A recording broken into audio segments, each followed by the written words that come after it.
হঠাৎই একটা হিম শিহরণ বয়ে গেল রথিনীর সারা অঙ্গে। জানালার পর্দাটা একটু সরে গেছে, আর সেই ফাঁক দিয়ে উঁকি মারছে একটা মুখ, একজন মহিলার মুখ। হিমেল হাওয়ায় সারা গায়ে কাটা দিয়ে উঠল রথিনের। আসলে ভূতকে এখন সেটা ওর কাছে পরিষ্কার হয়ে গেছে।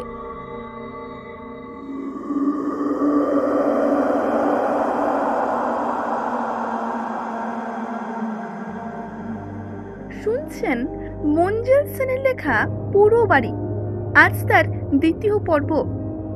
আজকের পর্বটি শুরু করার আগে আগের পর্বটি নিয়ে একটু ছোট্ট করে বলে দিই। কাঞ্চনপুর নামক একটি গ্রামে একটি পুরো বাড়িতে ভূত দেখা গিয়েছে, আর সেখানে বার্তা সমাচার পত্রিকার রথিন নামে এক সাংবাদিক গেছেন সেই বাড়িটিতে বিষয়টি খতিয়ে দেখতে। কেননা খবর তাহাতেও সত্য না মিথ্যে না জানা পর্যন্ত ঘটনাটি লেখা যাবে না।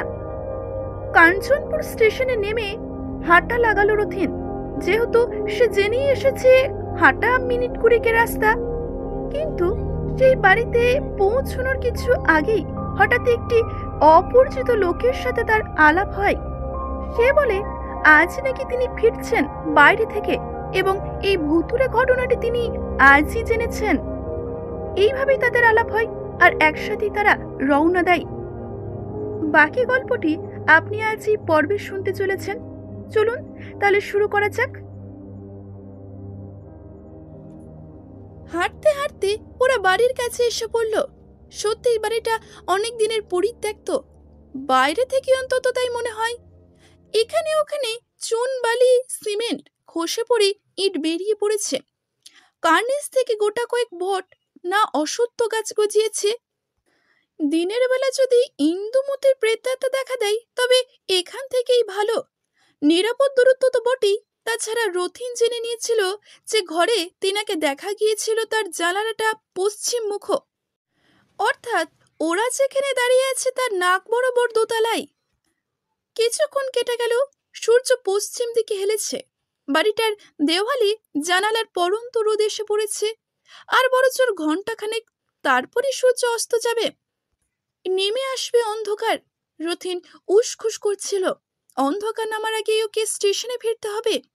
এই অচেনা অজপাড়া গায়ে রাত কাটাতেও রাজি নয়, হোটেল থাকলেও নয়। অবশ্য আছে কিনা সে বিষয়ে ঘোর সন্দেহ আছে ওর মনে। দোতলার পশ্চিম মুখে একটা ঘরের জানালাগুলো খোলা, একটা জানালায় আবার পর্দা মতো কি একটা কাপড় ঝুলছে। বাড়িতে কেউ যদি বাসি না করে তবে পর্দা এলো কোথা থেকে? হঠাৎই একটা হিম শিহরণ বয়ে গেল রথিনের সারা অঙ্গে। জানালার পর্দাটা একটু সরে গেছে, আর সেই ফাঁক দিয়ে উঁকি মারছে একটা মুখ, একজন মহিলার মুখ। রোদ পড়েছে সেই মুখে, স্পষ্ট দেখা যাচ্ছে। বয়স 40-45-এর কম হবে না। এককালে হয়তো সুন্দরী ছিলেন। রথিন হঠাৎ চমকে পাশে ফিরে তাকালো। তার পাশে যে তার সঙ্গী দাঁড়িয়ে আছে সে ভুলিয়ে গিয়েছিল। ভদ্রলোকের মুখটা যেন ঝুলে পড়েছে।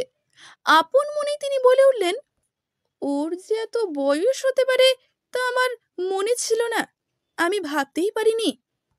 রথিন অবাক হয়ে জিজ্ঞাসা করল, কি বলছেন আপনি? ভদ্রলোক একটু থতমত খেয়ে বললেন, হ্যাঁ, না মানে আমি ওকে 20 বছর আগে দেখেছিলাম কিনা, তাই সে চেহারার কথাই মনে ছিল। বয়সের সঙ্গে সঙ্গে যে চেহারা বদলায় সেটা আমি ভুলেই গেছিলাম। ভূতেরও আবার বয়স আছে নাকি? মানুষের মতো তাদেরও চেহারা বদলায়? ভদ্রলোকের কথায় রথিন মনে মনে না হেসে পারল না। ও আবার জানালার দিকে ঘাড় ফেরালো, কিন্তু জানালার মুখ অদৃশ্য হয়েছে। পর্দাটাও যথাস্থানে শোভা পাচ্ছে। সাহসী না হলেও রথিন ভীতু নয়। তাছাড়া মাথার ওপর সূর্য, স্পষ্ট দিনের আলো। অন্ধকার হলে নয় কথা ছিল, কিন্তু এই দিনে দিনে ভূতের ভয়ে পালাবার কোনো যুক্তি থাকতে পারে না। বরং ব্যাপারটা একটু খতিয়ে দেখার এমন সুবর্ণ সুযোগ আর হয়তো ওর জীবনে আসবে না। সঙ্গীর দিকে ফিরেও বলল, চলুন আমরা বাড়ির ভেতর ঢুকে ইন্দুমতির প্রেতাত্মার মোলাকাত করি। দিনের বেলা ভূত পেত্নী দেখা পাওয়া যায় বলে কখনো শুনিনি। ব্যাপারটা কেমন যেন রহস্যজনক মনে হচ্ছে। ভদ্রলোককে দেখলাম তিনি হঠাৎই যেন চুপসে গেছেন। উদাসীনভাবে বললেন, হ্যাঁ চলুন। বাড়ির সদর দরজায় পৌঁছে ভদ্রলোক থমকে দাঁড়ালেন। বললেন, আমি আর ভেতরে যাব না। রথিন মনে মনে চটল। মনে ভাবল, ভীষণ কাপুরুষ লোক তো। ঠিক আছে, আপনি এখানে অপেক্ষা করুন, তাহলে আমি একাই যাচ্ছি। রথিন ভেতরে ঢুকে পড়ল।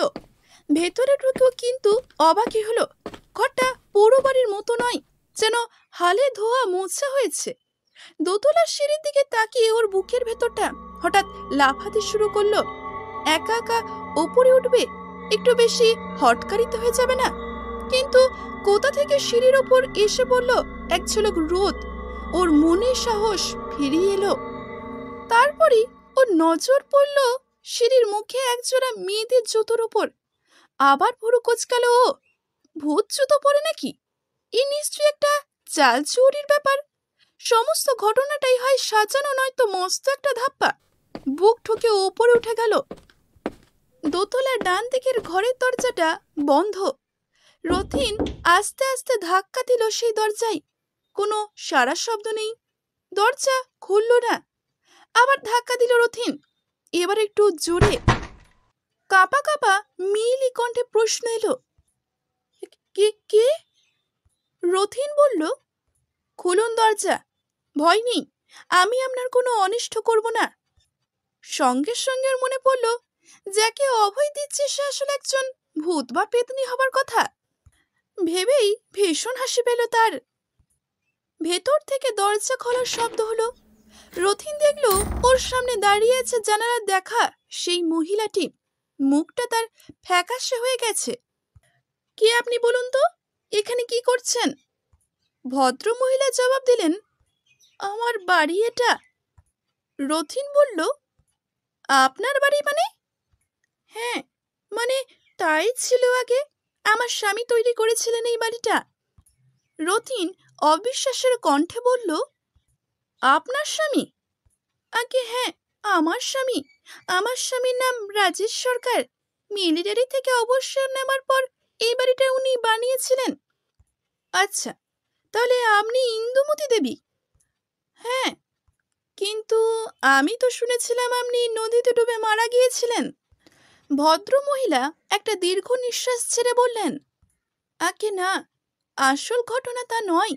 আপনাকে তবে খুলেই বলি, বিয়ের সময় আমাদের বয়সের অনেক তফাৎ ছিল। ওর 50 আর আমার মাত্র 20। আমাকে উনি সুখী করার জন্য সব রকম চেষ্টাই করেছিলেন, কিন্তু তখন আমার অল্প বয়স, তাই কিছুতেই আমার মন উঠছিল না। ভাবতাম বুড়ো স্বামী। তাছাড়াই অজপাড়া গায়ে এসে সারা জীবন কাটাবার মোটেই ইচ্ছা ছিল না আমার। এখানে আনন্দ ফুর্তি নেই, হইচই নেই। কিন্তু এই একটা ব্যাপারে উনি আমার কথায় কান দেননি। ওর ধারণা হয়েছিল শহরে থাকলে ছেলে ছোকরারা আমার দিকে নজর দেবে, আমিও হয়তো বিগড়ে যাব। এসব ভেবেই এই জায়গাটা ওর পছন্দ হয়েছিল। এরকম করে কিছুদিন গেলে আমার অসহ্য লাগতে লাগলো। জীবন অতিষ্ঠ হয়ে উঠল। উনি ছাড়া দ্বিতীয় কারোর সঙ্গে কথাবার্তা বলার পর্যন্ত লোক নেই। দিন আর কাটতে চায় না। শেষ পর্যন্ত আমি এক মতলব বাটলাম। এক বিকেলে ছোট্ট একটা পুটুলি আর একটা ব্যাগ নিয়ে বেরিয়ে পড়লাম।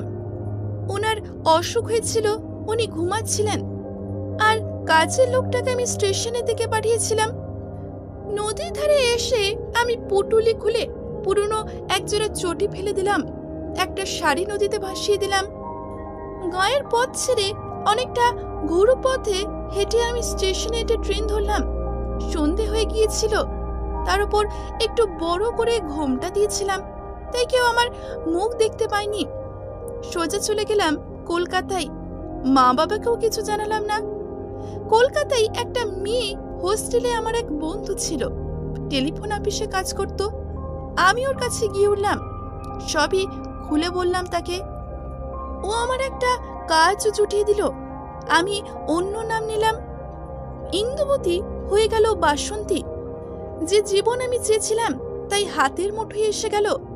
হই হুল্লোড়ে দিন কেটেছিল আমার। তারপর আবার আমি বিয়ে করলাম। এক বড় লোকের ছেলেকেই আমি বেছে নিয়েছিলাম। কিছুদিন বেশ সুখেই কাটলো, কিন্তু তারপরে আমার দ্বিতীয় স্বামীর গুণের পরিচয় পেতে লাগলাম। স্বভাব চরিত্র খারাপ তার। শেষ পর্যন্ত আমাদের ছাড়াছাড়ি হয়ে গেল। আমার দ্বিতীয় স্বামী ছাড়াছাড়ির শর্ত হিসেবে ব্যাংকে আমার নামে মোটা টাকার একটা অ্যাকাউন্ট খুলে দিয়েছিল। সেটার ওপর ভরসা করে আবার আমি চাকরি খুঁজে নিলাম।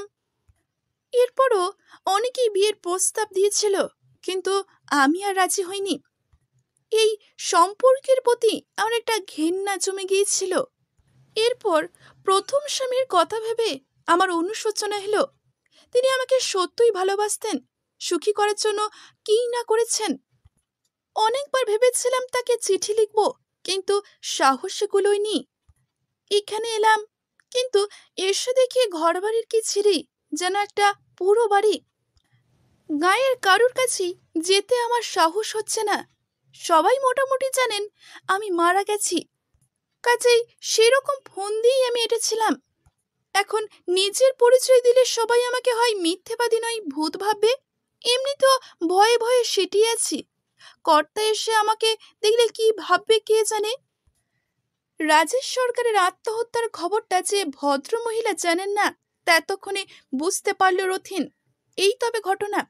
হঠাৎই একটা কথা মনে করে ও জিজ্ঞাসা করল, তা এ কদিন যে আপনি এখানে আছেন, খাওয়া দাওয়া কি করছেন? আগে আমি আসার সময় রামকে, মানে আমার ছোকরা চাকরকে সঙ্গে নিয়ে এসেছি। একা আসার সাহসও ছিল না। সেই স্টেশন থেকে বাজার করে আনে, রান্না করে। ঘর তোর আমরা দুজন এক এক দিনে যতটা পেরেছি পরিষ্কার করেছি। ও, তা কই, তাকে তো দেখছি না। আগে কেনাকাটা করতে গেছে। ওকে আমি বলে দিয়েছি আমার সম্বন্ধে কাউকে কিছু না বলতে। এ বাড়িতে আমরা যে আছি তাও যেন না বলে। খুব চালাক ছেলে। এতক্ষণে রথিনের কাছে পুরো ব্যাপারটা জলের মতো পরিষ্কার হয়ে গেছে। কিন্তু তার স্বামী যে তার জন্য আত্মঘাতী হয়েছে সে খবরটা বেচারি জানেনি না। রাজেশ সরকারের মর্মান্তিক খবরটা এখন দেওয়া উচিত হবে কিনা তাই ও ভাবছিল। ভদ্রমহিলার কথাই ওর চমক ভাঙল। একটা কথা আমি বুঝতে পারছি না। রথিন বলল, কি কথা? এতদিন পরেও ওর চেহারা কিন্তু একটুও বদলায়নি, ঠিক সেই রকমই আছেন দেখতে। কি আশ্চর্য! কার কথা বলছেন আপনি? ভদ্রমহিলা জবাব দিলেন। কার কথা আবার? ওর কথাই বলছি।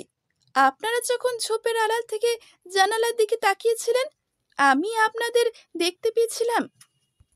রথিন হতবুদ্ধির মতো প্রশ্ন করল, কি বলছেন আপনি? ভদ্রমহিলা একটু মুচকি হাসলেন। হ্যাঁ, ঠিকই বলছি আমি। আপনারা ভেবেছিলেন আমি আপনাদের দেখতে পাইনি, কিন্তু তা নয়।